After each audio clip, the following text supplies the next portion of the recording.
समवाय बैंक रे 700 कोटी ऋण दुर्नीति एभली अभियोग आनी बीजेडी वरिष्ठ नेता डाक्टर दामोदर राउत। कम सुधरे नाबार्ड ऋण आनी समवाय संस्था मानक प्रदान कला बेले जो नियम और सतर्कता अवलंबन करा कथा ताहा करा जाय नहीं।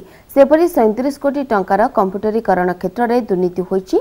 निर्दिष्ट एक फार्म को अनुग्रह देखाई प्राय 6 कोटी टंकार कंप्यूटर चढ़ा दर में किणा जायतिबा दाम अभियोग करिसेंति।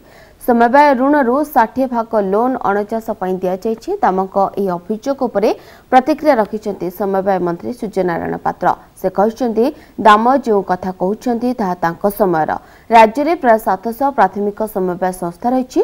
ता भितरु केउ समवाय संस्था रे एभली काम होछि ता जणाइले तदंत कराजिबो बोली कहिछन्ति समवाय मंत्री। हमर केवल ओडिसा रे स्टेट कोऑपरेटिव बैंक समुदाय कृषि ऋण जहाँ दि जाए तार 64% ऋण समवाय जरिया दि जाए कि समवाय समिति गुड़िक एत अव्यवस्था कहबार ना।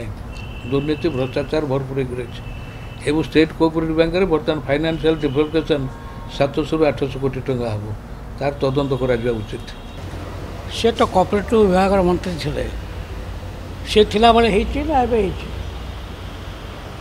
से प्रश्नटा प्रथम बुझु। मु तो वर्षारा कोऑपरेटिव बैंक चार्ज अच्छी आगुरी तो से 3 वर्ष मंत्री थे से समय रे ये तथ्य थिला आगुरी होता ना से कौन स्पेसिफिक कहले विल मेक एन इंक्वायरी।